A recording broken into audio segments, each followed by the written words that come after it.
Women of the Old West, Beyond the Myths. When most people imagine the Old West, they picture movement. Men riding fast across open land, dust, gunshots, stories driven by action and violence. But that image is incomplete, because the West was not built only by those who came and left. It was shaped by those who stayed. And among them were women whose lives rarely fit the stories we remember. They were not side characters. They were not background decoration, and they were not waiting to be rescued. They worked, they endured. They held towns together when nothing else did.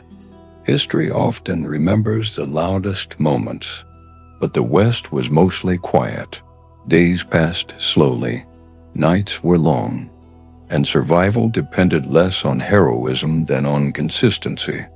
In this story, there are no gunfights, no legends, no famous names, only real lives lived steadily, often without witnesses. Tonight, you don't need to memorize dates. You don't need to follow a timeline. Just listen. This is the history of women in the Old West, beyond the myths. Most Western towns were temporary by nature. They appeared quickly, often around a mine, a railway stop, or a promise of opportunity. And just as quickly, many disappeared again. Men came and went. Prospectors moved on. Cowboys followed work. Railroad crews finished their jobs and vanished. But some people remained, and very often, those people were women. They stayed because someone had to keep the school open, because someone had to run the store, because someone had to cook meals, tend rooms, keep records, and remember names. Staying was not romantic. It was practical. Many women arrived in the West, not chasing adventure, but necessity. Some followed husbands who never returned from a mine or a ranch. Some came alone, knowing the East offered them little future. Others arrived with families and found themselves holding everything together when men were absent for months at a time. The work did not stop at sundown. Women ran boarding houses where tired men rented beds by the night. They kept ledgers. They cooked meals before dawn and cleaned rooms long after dark. They taught children in one-room schoolhouses, often with no formal training. They acted as nurses, midwives, and caretakers. They wrote letters for those who could not write. They kept track of debts, favors, and quiet promises. In towns without a sheriff, without a judge, without a doctor, women often became the stable center of daily life, not because they were appointed, but because they were there.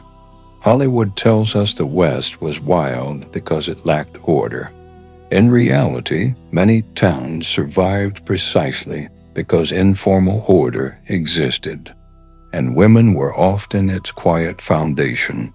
They enforced rules not with weapons, but with reputation, with memory, with the simple fact that people depended on them. If you wanted a place to sleep, you needed to behave. If you wanted food, you needed to be trusted. If you wanted your letters sent east, you needed someone willing to write them. Women controlled these small but essential systems, and through them, they shaped entire communities. They did not see themselves as pioneers. They were too busy. They did not write memoirs. They rarely appeared in newspapers. But when towns lasted longer than expected, when streets felt settled instead of temporary, it was often because women had decided to stay. And staying in the Old West was an act of strength. Most towns in the Old West were never meant to last. They were built quickly, often in places that had little reason to exist beyond a single purpose. A mine, a railway stop, a river crossing, sometimes nothing more than a rumor. Wooden buildings went up fast. Streets were drawn straight, not for beauty, but for speed. Everything was designed for movement, not permanence. Men followed work. When gold ran dry, they left. When cattle routes shifted, they moved on. When the railroad passed somewhere else, entire towns emptied almost overnight. What remained were structures without intention, empty storefronts, unused rooms, silence where voices once were. This instability shaped daily life. Nothing felt guaranteed. No future could be assumed. Plans were made cautiously, if at all. And yet, some people still chose to remain. Not because the town promised opportunity, but because leaving carried its own risks. Distance, uncertainty, loneliness in motion. Women especially understood this balance. For many of them, movement did not mean freedom. It meant vulnerability. Travel was dangerous. Employment was uncertain. Support systems were fragile or non-existent. Staying, even in a declining town, often felt safer than starting over again. So while towns disappeared on maps, life continued quietly within them for as long as someone stayed behind to maintain it.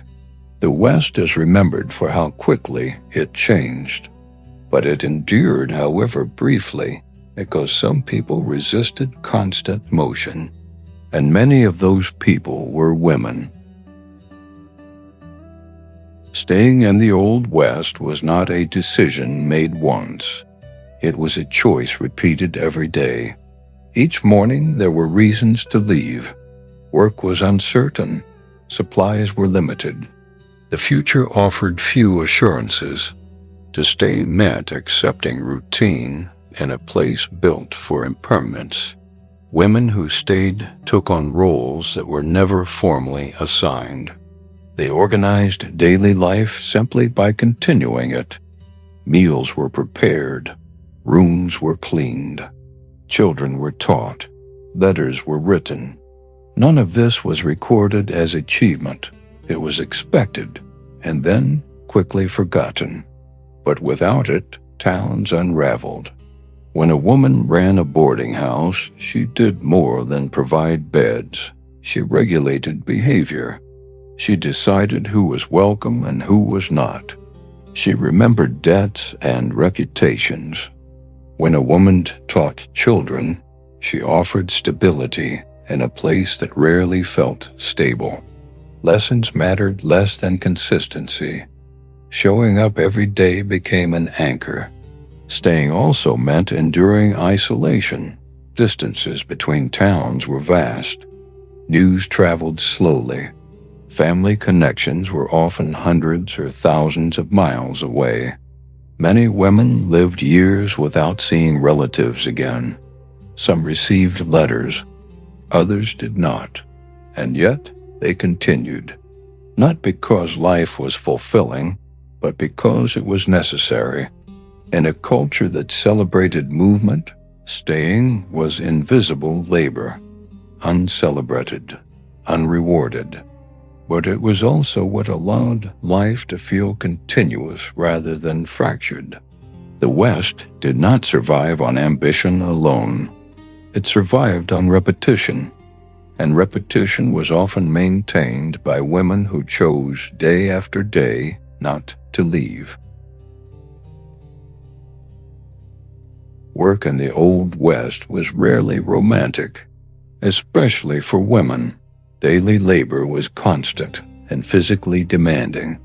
Cooking over open fires, carrying water, washing clothes by hand, cleaning rooms used by strangers.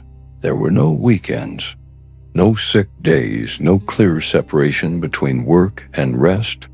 Boarding houses operated from before sunrise until long after nightfall. Meals had to be ready on time. Rooms had to remain clean. Supplies had to be stretched carefully. Mistakes were costly. Food wasted meant hunger later. Illness meant falling behind with no replacement. Women also worked as seamstresses, laundresses, cooks, and shopkeepers. Payment was often inconsistent. Sometimes it came in goods instead of money. Economic survival depended on adaptability. Romantic ideas of independence rarely matched reality. Work was not empowering in the modern sense. It was simply unavoidable, and yet, through this labor, women gained influence.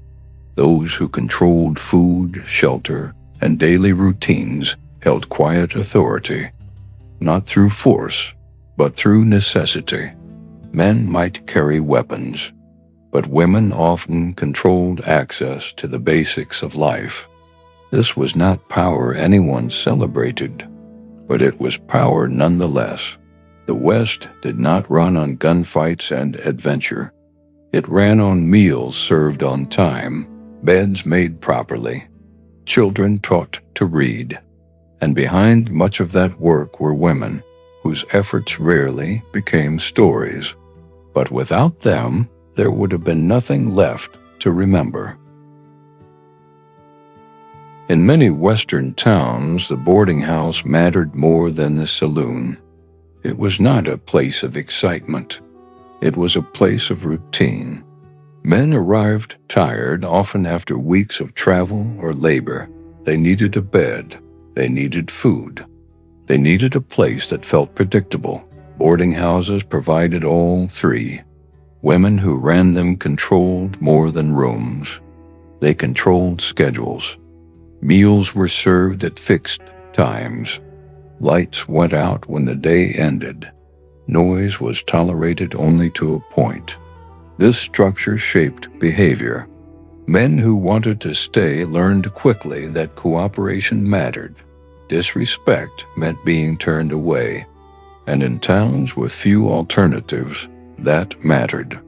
Boarding house keepers also controlled information. They knew who arrived, who left, who paid, who did not. They heard stories before anyone else. They noticed changes in mood.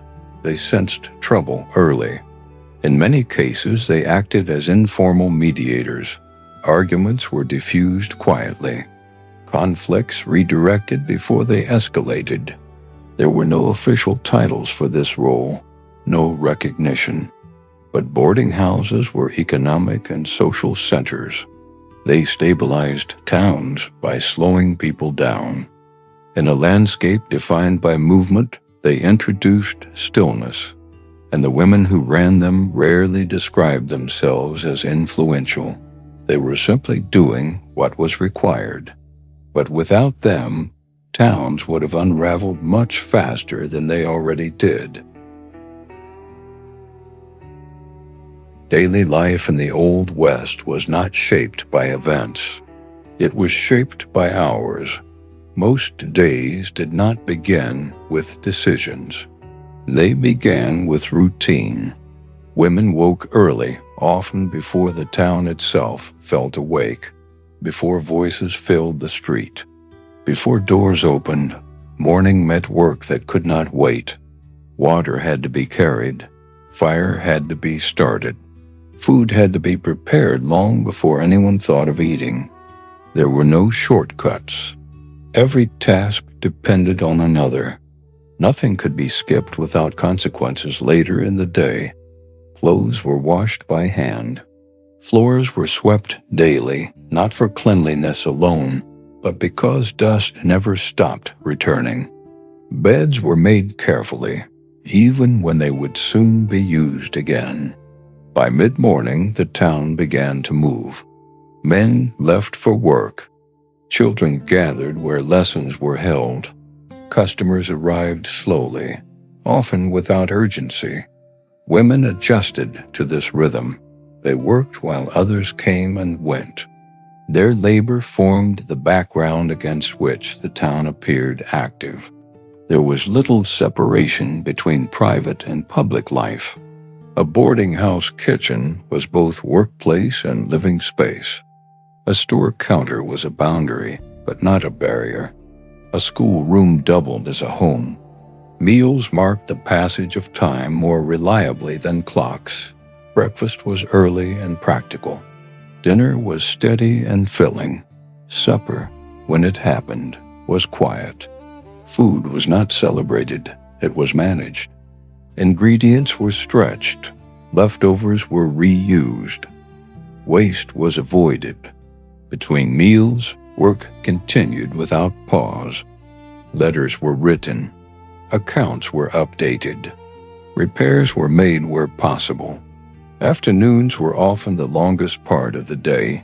Heat settled in. Movement slowed. Conversation faded. This was when loneliness became noticeable. With fewer people around, silence expanded. Women learned to fill it with tasks. Repetition created comfort. The same actions performed daily reduced uncertainty. By late afternoon, preparation began again. Evenings required planning. Lights had to be ready before darkness arrived. Doors had to be secured. Animals tended to. Night came quickly in the west. When the sun set, activity did not stop, but it changed. Work became quieter. Voices soft. Movements slowed. Women remained alert. Evenings carried risk. Fatigue lowered attention. Darkness reduced visibility. Alcohol altered behavior. Women who managed homes, stores, or boarding houses watched carefully. They learned to read posture, tone, silence. Intervention was subtle. A look, a reminder. A door closed earlier than usual. Conflict was avoided not through force, but through anticipation. By late evening, exhaustion set in. There was little leisure. Reading was limited by light. Music, if present, was simple. Conversation grew sparse. Sleep came not as rest, but as necessity. Days were physically demanding. Recovery was incomplete. Night did not erase responsibility. It only paused it. The next morning would arrive regardless of readiness. Over time, this cycle shaped behavior. Urgency faded. Patience grew. Women learned to conserve energy. Emotion was managed carefully. Reaction was replaced by routine. This structure was not designed. It emerged naturally. In an environment without guarantees, predictability became safety. Daily life did not feel heroic, it felt heavy. But it was through these hours, repeated again and again, that towns survived longer than expected. History often looks for moments of change. But in the Old West, continuity mattered more, and continuity was built hour by hour. Education in the Old West was often improvised. Schoolhouses were small. Resources were limited. Formal qualifications were rare. Many women who taught had little training. Some had only basic schooling themselves.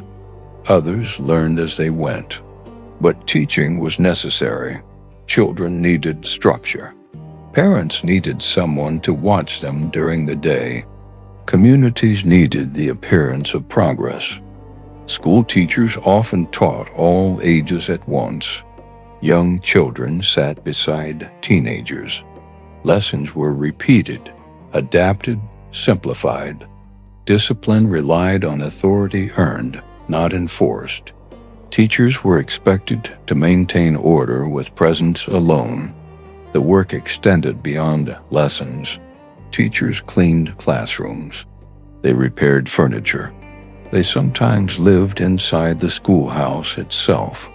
Payment was inconsistent, often delayed, sometimes reduced when towns struggled financially. Despite this, many women continued teaching for years. Education offered one of the few socially acceptable roles for single women. It provided modest independence, but it also carried heavy expectations. Teachers were expected to behave flawlessly. Any hint of impropriety could end their employment. They were watched closely, judged constantly, and yet they stayed. They taught children whose futures were uncertain. They created routines in places that rarely felt permanent. In doing so, they offered something rare in the Old West: continuity. Medical care in the Old West was unreliable. Doctors were scarce. Hospitals were almost non-existent. Travel distances made emergencies dangerous. In many towns, women provided most medical care. They acted as midwives. They treated injuries. They cared for the sick. This knowledge was practical, not academic. It came from experience, from observation, from repetition.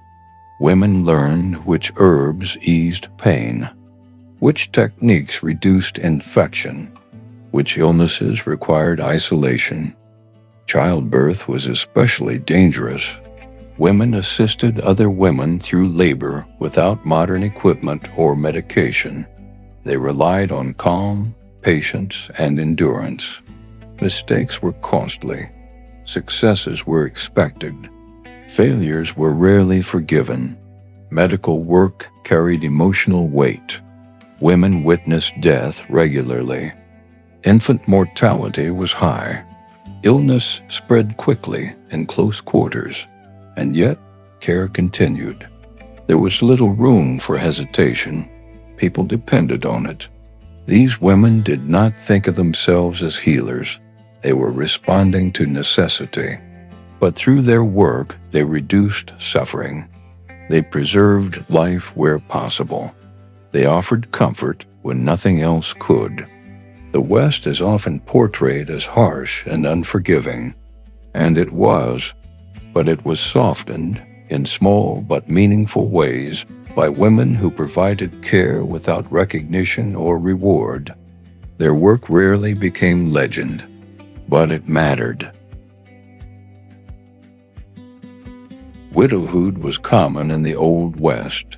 Accidents were frequent. Illness spread quickly. Violence, though less constant than myth suggests, was unpredictable. Many women became widows at a young age. There was rarely time to grieve. Death did not pause responsibility. Property still needed maintenance. Children still needed care. Debts still had to be paid. In many cases, widows inherited businesses without preparation: a boarding house, a store, a piece of land. Legal protections were inconsistent. Some women lost everything to creditors or distant relatives. Others fought quietly to retain control. Survival depended on decisiveness. Widows learned to negotiate. They learned to manage finances. They learned when to compromise and when not to. Community perception mattered.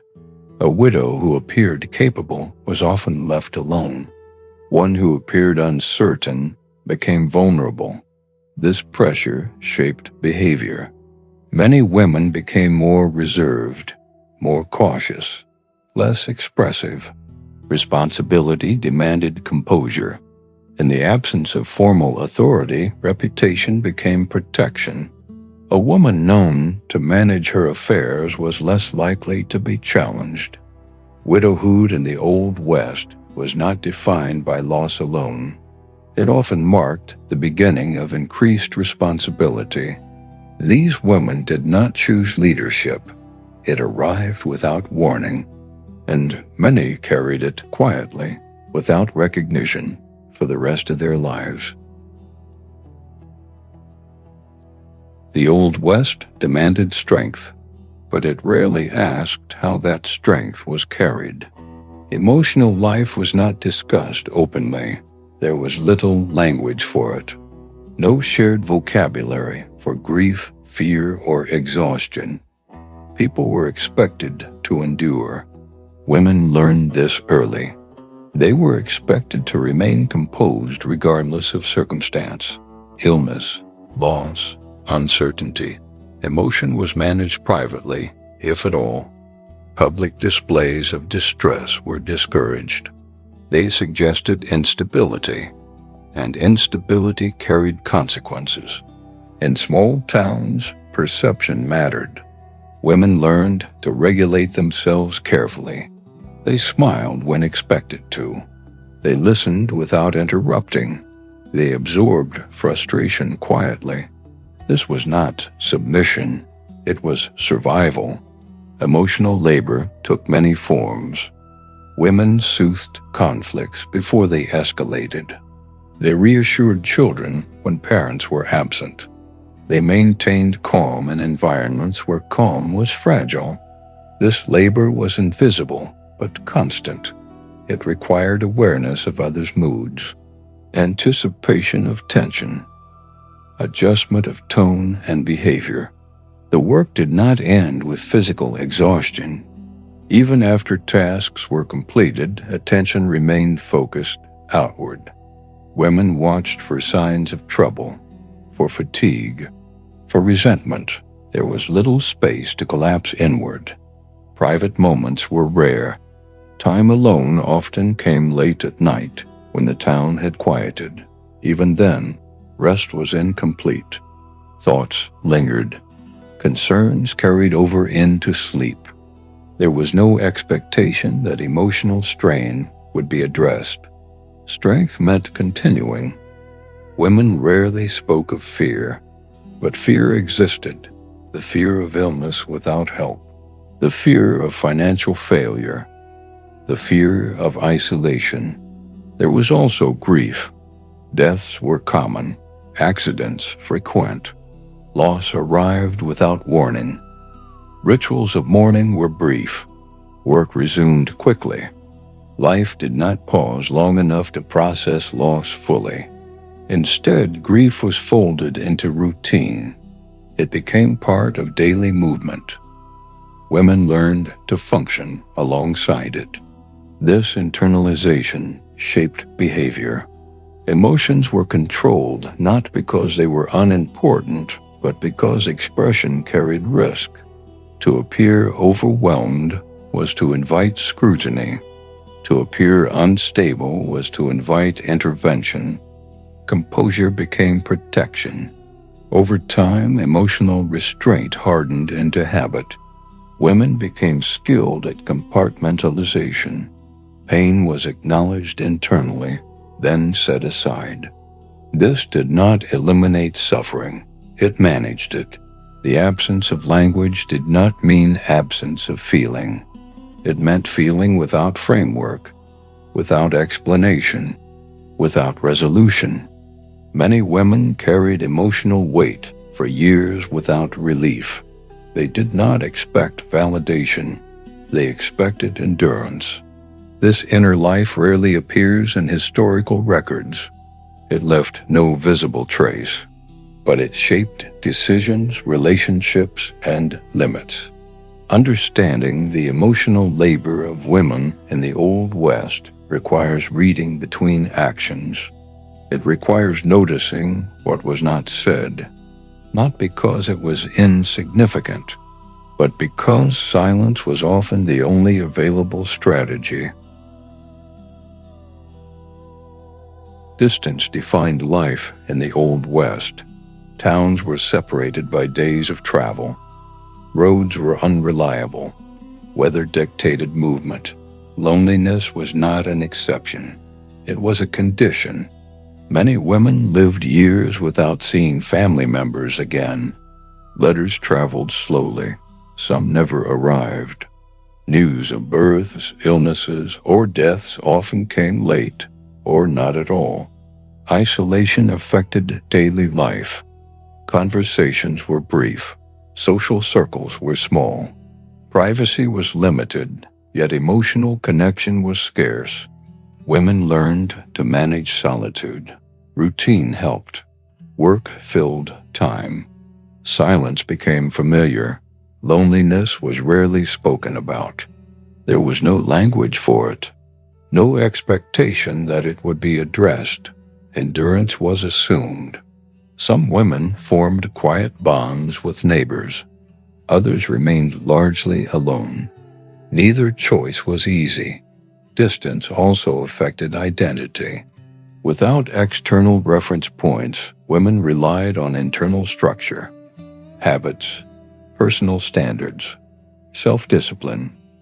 Loneliness did not always lead to despair, but it required adjustment.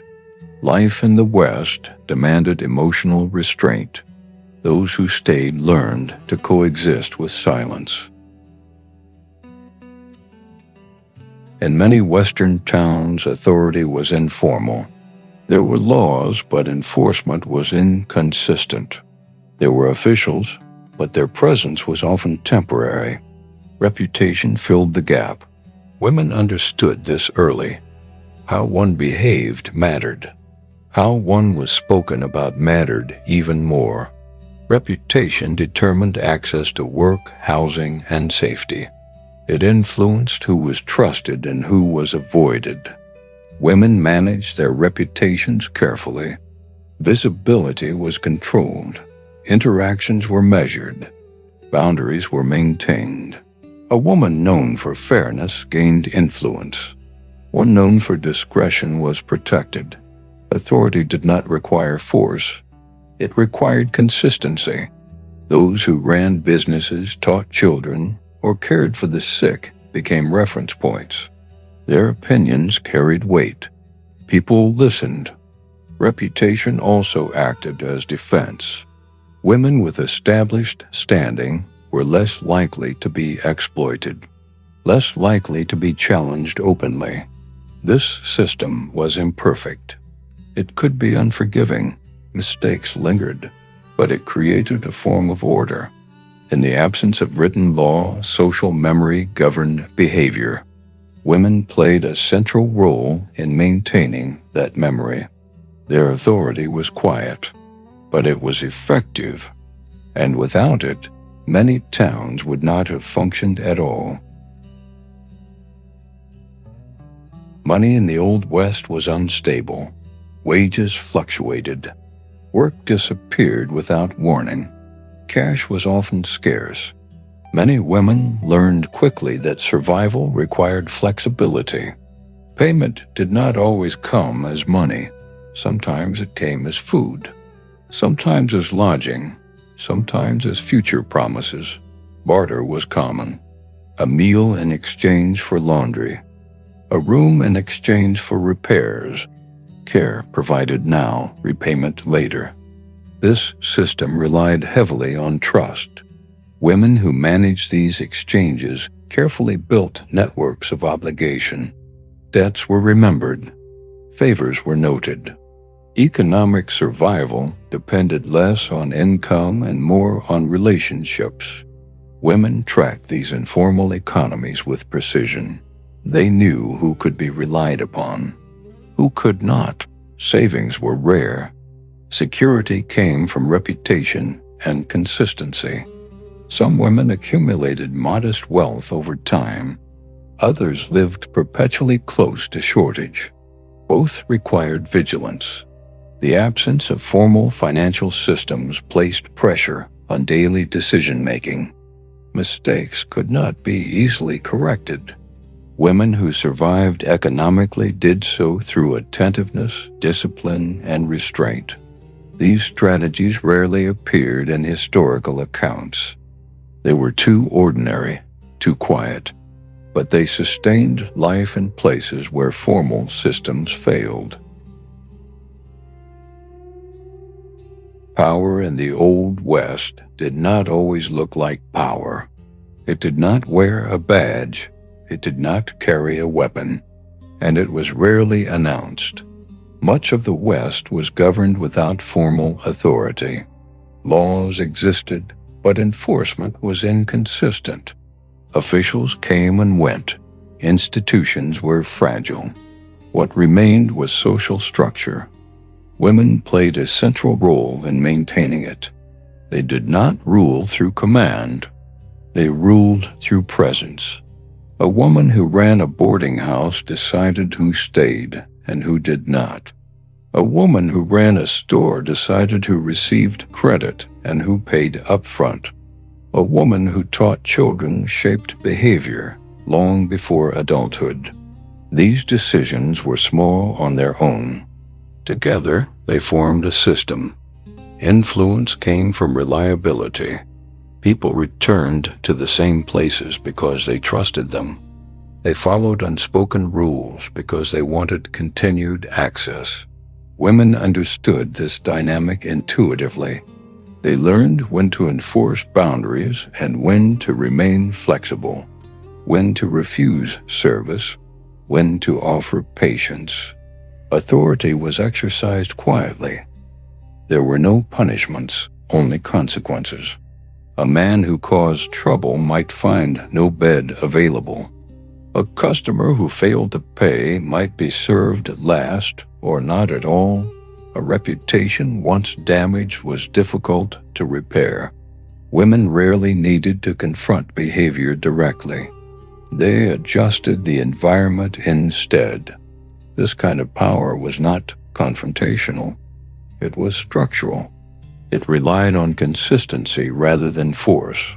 Men often mistook this for passivity, but absence of aggression did not mean absence of control. Women monitored the social temperature of their towns. They noticed shifts in mood. They anticipated conflict. Intervention happened early and quietly. A conversation redirected. A door closed sooner than usual. A warning delivered calmly. Most conflicts ended before they became visible. This invisibility is part of why women's influence is difficult to trace historically. Power that prevents disruption leaves no record. There are no documents listing arguments that never happened, no reports of violence that was avoided. Yet this preventive order mattered. Towns without it dissolved quickly. Where routines collapsed, instability followed. Where trust eroded, cooperation ended. Women maintained continuity by remaining predictable. They showed up when expected.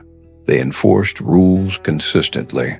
They treated people according to behavior, not status.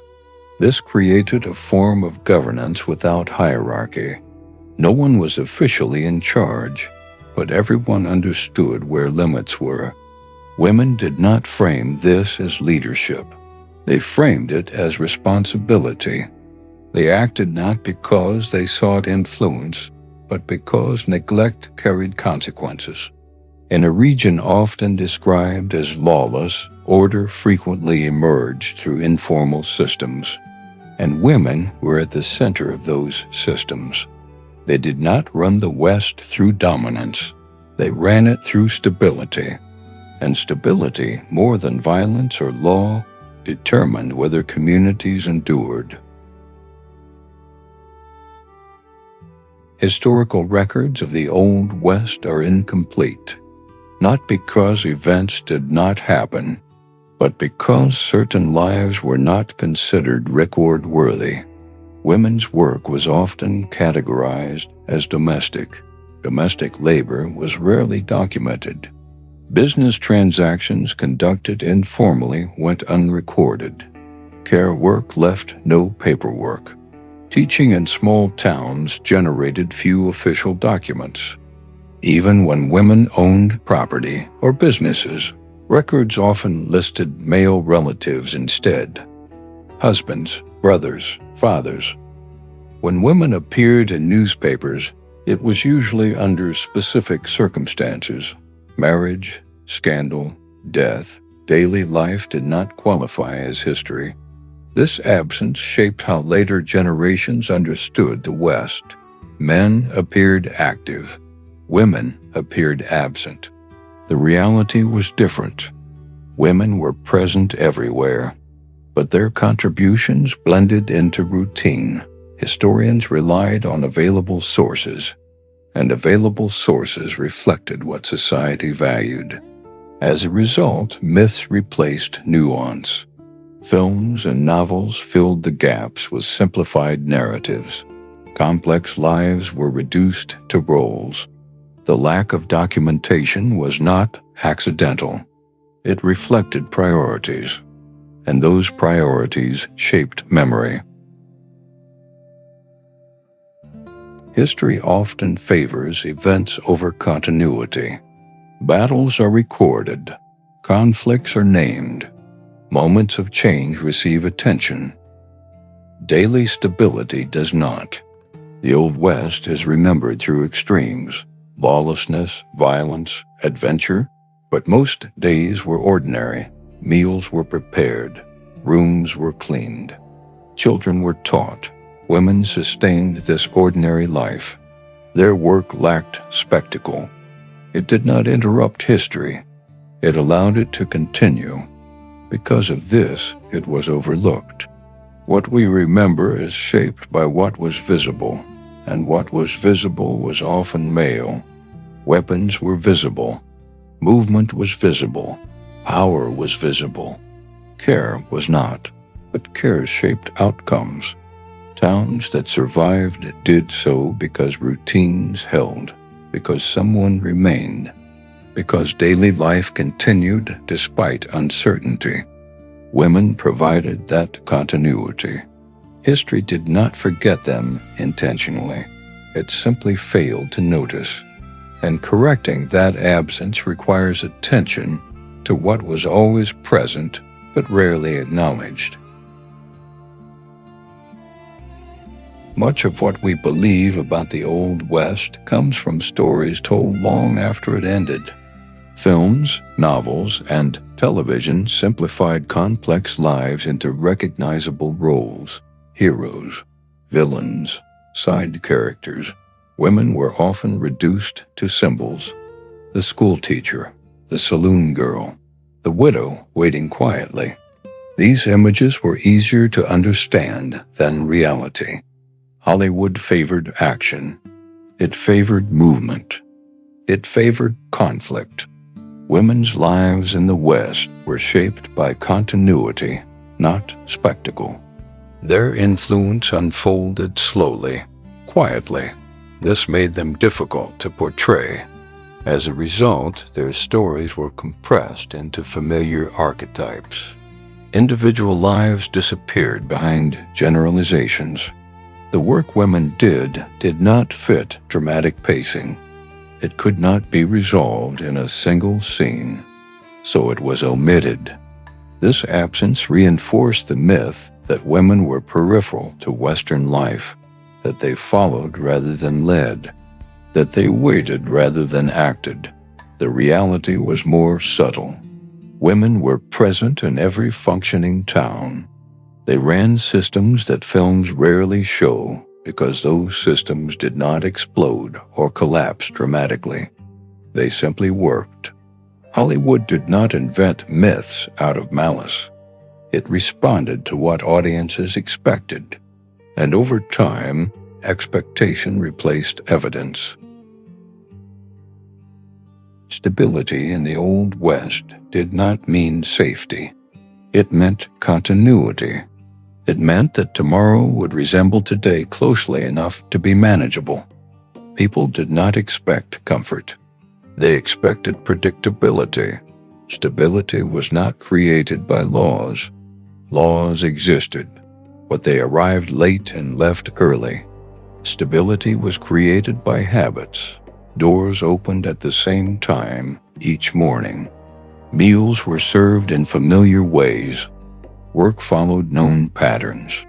Women were central to maintaining this rhythm. They understood that chaos rarely arrived suddenly.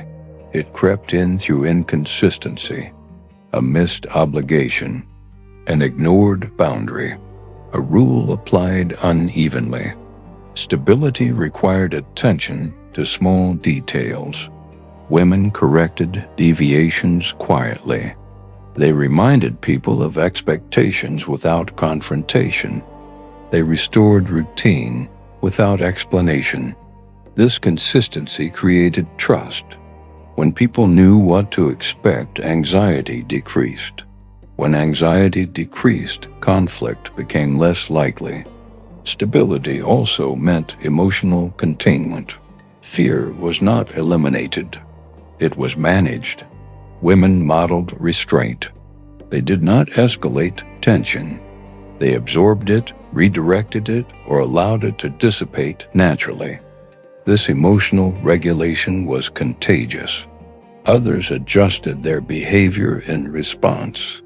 The town learned how to behave by observing what was tolerated. Stability did not prevent hardship. Illness still occurred. Loss still arrived. But it prevented collapse. Communities endured not because they were strong, but because they were steady. Women understood that endurance required limits. They knew when to slow activity, when to close early, when to intervene before fatigue turned into aggression. They recognized signs of instability before others did. This awareness was not taught. It was learned through repetition. Day after day, women adjusted to maintain balance. They did not see this as control. They saw it as maintenance, like sweeping dust from a floor that would soon be dusty again. Stability was never permanent. It had to be renewed constantly. When women left, systems often unraveled. Without predictable routines, trust eroded. Without trust, cooperation declined. Violence did not cause instability. Instability allowed violence to surface. This is why towns that lasted were not the most armed, but the most consistent. Order did not announce itself. It simply remained. Women were not praised for this work. They were rarely acknowledged. But their presence shaped outcomes more reliably than any decree. Stability in the Old West was not dramatic. It was quiet, and it depended on those willing to maintain it without recognition. Silence carried meaning in the Old West. It was not always emptiness. Often, it was restraint. Women learned when to speak and when not to. When attention helped and when it harmed. Silence protected privacy. It limited scrutiny. It reduced vulnerability. In small towns, being noticed carried risks. Visibility invited judgment. Judgment shaped reputation. Many women practiced discretion deliberately. They shared little. They listened more than they spoke. They avoided conflict unless necessary. This was not weakness. It was adaptation. Strength in the West did not always announce itself. It endured quietly. Women endured illness without complaint, loss without ceremony, responsibility without acknowledgement. Silence allowed them to continue. It also preserved dignity in environments that offered little comfort. The absence of recorded voices does not mean the absence of thought. It reflects choices made for survival. Understanding this changes how we interpret the past. Silence was not always imposed. Sometimes it was chosen. Many Western towns did not survive. Railroads shifted. Mines closed. Water sources dried up. Buildings collapsed slowly. Streets emptied. Names faded from maps. What remained were traces, foundations, broken boards, occasional records, and memory. Women's contributions often disappeared first. Their work left little physical evidence, but its effects lingered. Towns that lasted longer did so because routines existed, because people trusted one another, because daily life functioned. When those towns vanished, the stability women created did not vanish with them. It echoed forward. Communities formed elsewhere carried similar patterns, similar structures, similar expectations. The West did not simply end. It transformed, and women carried its lessons into new places.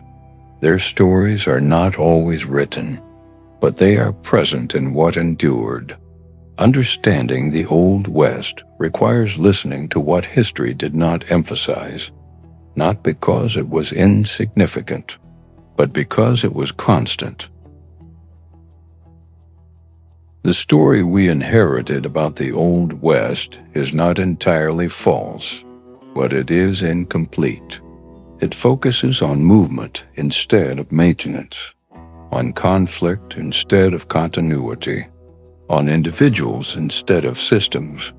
This version of history is easier to tell. It fits neatly into narratives of conquest and expansion. It highlights visible power. It simplifies complexity. But it also hides the people who made everyday life possible. Women did not dominate the West. They sustained it. Their influence was not dramatic, it was cumulative. They built stability through repetition, through habit, through staying when leaving would have been easier. The myth we inherited values speed and spectacle. The reality depended on patience and endurance. Correcting this does not require replacing one myth with another. It requires widening the frame, to see the West not only as a place of movement, but as a place of persistence, and to recognize that much of that persistence came from women whose lives unfolded quietly, without recognition. History is shaped by what we choose to notice. Some stories are repeated because they fit familiar patterns. Others fade because they resist simplification. Women's lives in the Old West rarely fit clean narratives. They were shaped by necessity rather than choice, by responsibility rather than ambition. This makes them harder to summarize, but it also makes them more representative of everyday history. Most lives are not defined by dramatic moments. They are defined by what continues when nothing remarkable happens. Understanding this changes how we listen to the past. It encourages attention to routine, to absence, to what is implied rather than declared. When we slow down, different histories become visible. Not louder ones, quieter ones. And those histories often tell us more about how societies actually functioned than the stories designed to entertain. The women of the Old West did not seek recognition. They were occupied with survival, with care, with continuity. Their strength was not symbolic, it was practical. They organized life in unstable environments. They absorbed responsibility without applause. They endured uncertainty without reassurance. History did not fail because it ignored them. It failed because it did not know how to describe them. By paying attention to what was ordinary, we recover something essential. Not heroes, not legends, but lives that made other lives possible. And that, too, is history. The night did not end all at once. It loosened its grip slowly. The town remained where it was, unchanged, unhurried. Lights dimmed one by one. Footsteps softened. Voices faded into distance. Nothing needed to happen anymore. The desert did not require attention. It existed on its own terms.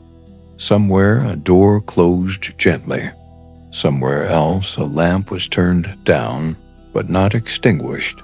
The town rested without sleeping deeply. Breathing slowed, time stretched. There was no urgency left to respond to. No decision waiting to be made. Only the quiet continuity of night.